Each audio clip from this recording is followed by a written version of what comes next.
Hello, welcome students. हमने last class में non infinite verbs के बारे में पढ़ना शुरू किया था, जिसमें हमने बेसिकली देखा था कि हम इनको 3 टाइप्स में पढ़ते हैं।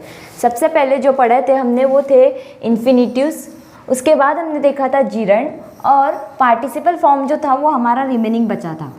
अब हमने इसमें क्या देखा था, हमने सबसे पहले देखे थे इन्फिनिटिव्स क्या होते हैं। Infinitive is a verb form that act as a, किसकी तरह से एक्ट करते थे, या तो वो नाउन की तरह से एक्ट करते थे, या तो वो किसी एडजेक्टिव की तरह, या तो वो किसी एडवर्ब की तरह सेंटेंस में एक्ट करते थे। अब इन्फिनिटिव फॉर्म किस तरह से होते हैं, वो फॉर्म होते हैं 2 + V1, मतलब जो बेस फॉर्म होता था ना, या V1, या तो हम उसको बेस फॉर्म भी बोल सकते हैं। वर्ब का जो बेस फॉर्म होता था उसको 2 लगाकर हम इन्फिनिटिव वाले वर्ब्स बनाते थे। जैसे कि हमने ये बेस फॉर्म देखे थे कुछ, जो बेस फॉर्म को हमने 2 लगाया था, जो हमारे इन्फिनिटिव फॉर्म बने थे। उसके बाद हमने देखे थे कि जीरंड्स क्या होते हैं। What are the gerund? A gerund is the word that is form from a verb by adding ing, मतलब जो बेस फॉर्म होता था, वर्ब का जो बेस फॉर्म होता था, पहले वाले इसमें हमने वर्ब के बेस फॉर्म में बस 2 को ऐड किया था।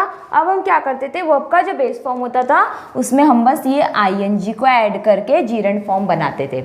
इसके बाद हमने कुछ सेंटेंसेस देखे थे, जिसमें से हमको ये देखना था कि हमको यूजिंग जीरंड, हमको उसमें या तो जीरंड लेना था, और रिमूव इन्फिनिटिव टू, हम उसमें से इन्फिनिटिव टू निकालते थे, या जीरंड लगाना, मतलब दोनों का मीनिंग एक ही होता है। जैसे कि हमने कुछ एग्जाम्पल्स इसमें देखे थे, जैसे यहाँ पर एग्जाम्पल था कंबाइन। यहाँ आपको क्या करना था, इन्फिनिटिव टू को रिमूव करना था, या फिर इन्फिनिटिव टू को रिमूव करना, या फिर रीराइट यूजिंग जीरंड। दोनों का मीनिंग क्या था, दोनों का मीनिंग सेम ही था। आपको क्या करना था, आपको बस ये जो 2 रहता था, इस 2 को रिमूव करके इसको बस ing फॉर्म लगाना था, और आपका सेंटेंस मतलब रीमेक हो जाता था। ठीक है, मतलब उसको रीराइट करके लिख सकते थे जीरंड लगाकर, या रिमूव इन्फिनिटी टू। आज तो आपको क्या करना है सेंटेंसेस में, आज आपको इन्फिनिटी टू को सेंटेंस में यूज करना है। अब तब आपने क्या किया था, इन्फिनिटी टू को सेंटेंस से निकाला था, अब आपको इन्फिनिटी टू को सेंटेंस में ऐड करना है। तो अब अगर आप इस सेंटेंस को बनाओगे तो सेंटेंस किस तरह से बनेगा, शी लाइक स्विमिंग।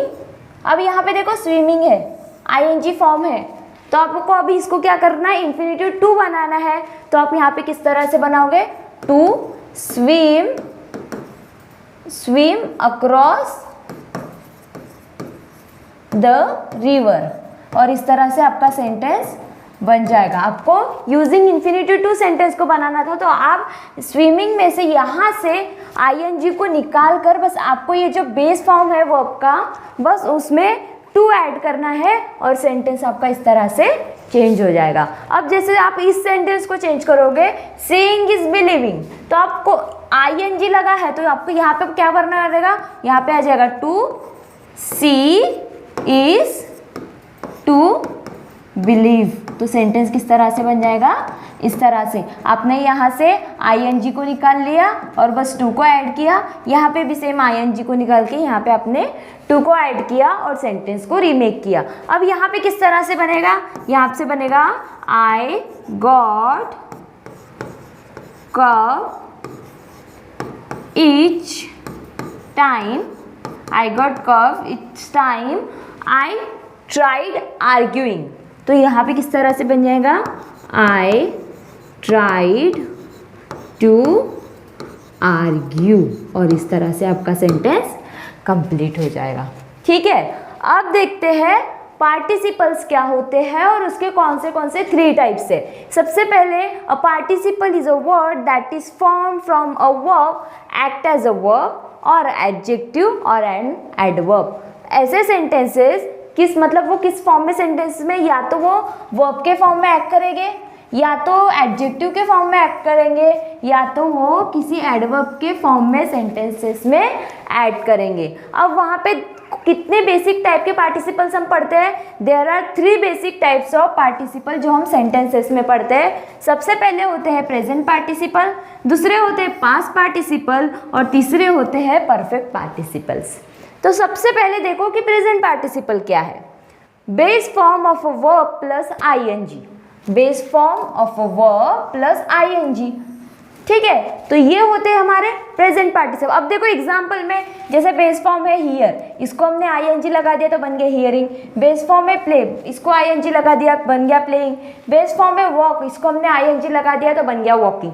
जैसे एग्जाम्पल में आई सॉ बर्निंग हट, आई सॉ बर्निंग हट। अब यहाँ पे ये जो बर्निंग जो वर्ब का जो फॉर्म आया है, अब वो किस फॉर्म में आया है, वो आया है एडजेक्टिव के फॉर्म में। वो एडजेक्टिव के फॉर्म में आया है इसीलिए वो प्रेजेंट पार्टिसिपल है।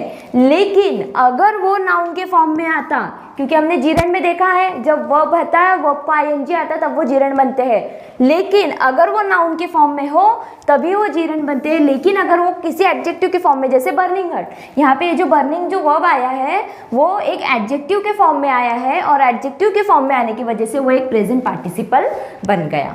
ठीक है, अब सेकंड क्या है, सेकंड है पास्ट पार्टिसिपल। अब ये सबसे इजी है, ये हमने देखे थे पास्ट पार्टिसिपल फॉर्म सबसे स्टार्टिंग में देखा था। क्या होते हैं ये, third form of a verb, मतलब जो बेस फॉर्म होता है वर्ब का, उसका जो थर्ड फॉर्म आता है वो होता है हमारा पास्ट पार्टिसिपल फॉर्म। जैसे कि ब्रेक का हो गया ब्रोकन, ब्रो, और लॉस का हो गया लॉस्ट, वुंड का हो गया वुंडेड। तो ये सभी क्या है, वर्ब के थर्ड फॉर्म है। जैसे कि अगर हम एग्जाम्पल में देखें, there is a broken chair, तो यहाँ पे ये जो ब्रोकन है ये वर्ब का थर्ड फॉर्म है। बेस फॉर्म था कोई वर्ब का और उसका ये ब्रोकन क्या है, वो है थर्ड फॉर्म। और यहाँ पे वो किसके फॉर्म में प्रेजेंट है, यहाँ पे वो एडजेक्टिव के फॉर्म में प्रेजेंट है। ठीक है, जैसे I have finished my work, यहाँ पे फिनिश्ड ये क्या है, वर्ब का थर्ड फॉर्म है, मतलब पास्ट पार्टिसिपल फॉर्म है। और यहाँ पर भी वो कौन से फॉर्म में प्रेजेंट है, यहाँ पर वो प्रेजेंट है एडजेक्टिव के फॉर्म में। ये थे दो टाइप्स पार्टिसिपल के। सबसे पहला पार्टिसिपल कौन सा था, प्रेजेंट पार्टिसिपल, दूसरा था पास्ट पार्टिसिपल, और रिमेनिंग थर्ड वन कौन सा है, वो है परफेक्ट पार्टिसिपल। अब ये किस तरह से फॉर्म होते हैं, ये फॉर्म होते हैं having plus third form of a verb. इसके पहले वाले में क्या थे, बस वर्ब का जो थर्ड फॉर्म है उसको हम सेंटेंस में लेते थे।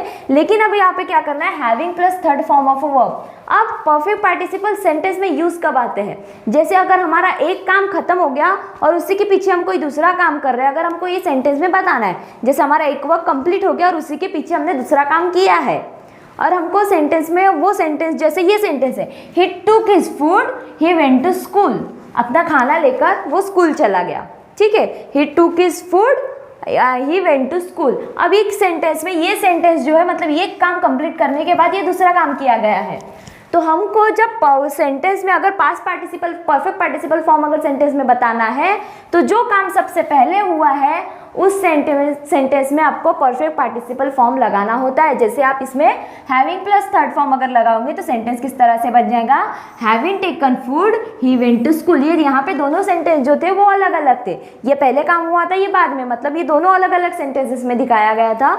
लेकिन अब हमको दोनों को सेंटेंस को कंबाइन करके परफेक्ट पार्टिसिपल फॉर्म में बताना है, तो हम इस तरह से बनाएंगे, having taken food he went to school. तो ये सभी थे हमारे इनफाइनाइट और नॉन फाइनाइट वर्ब्स के बारे में पूरी डिटेल इन्फॉर्मेशन।